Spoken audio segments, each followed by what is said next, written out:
le but du projet est de montrer qu'il est faisable de réaliser un petit propulseur à plasma pour des nanosatellites.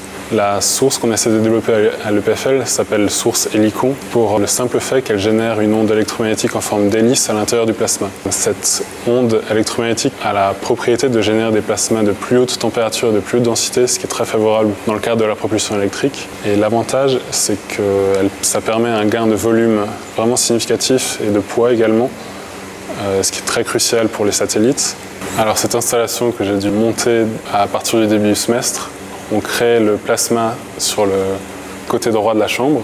Il y a une petite source à travers laquelle passe un gaz, qui est de l'argon en l'occurrence, qui va être ionisé pour créer un plasma.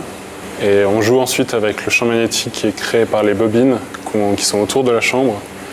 Et on joue également sur la puissance électrique qui est injectée dans l'antenne pour trouver les configurations de plasma qui sont optimales pour une application à la propulsion spatiale. Donc les CubeSats sont des nanosatellites qui font 10 par 10 par 10 cm, qui sont actuellement lancés dans l'espace et laissés à la dérive sur leur orbite initiale. Leur donner un système de propulsion permettrait de corriger l'orbite, la maintenir ou alors modifier l'orientation du satellite.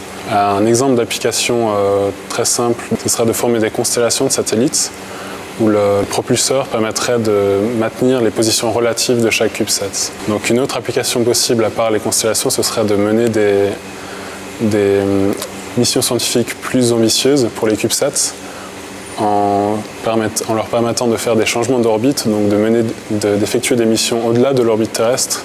Et il y a même des études qui ont démontré qu'il serait possible d'aller faire des missions autour de la Lune.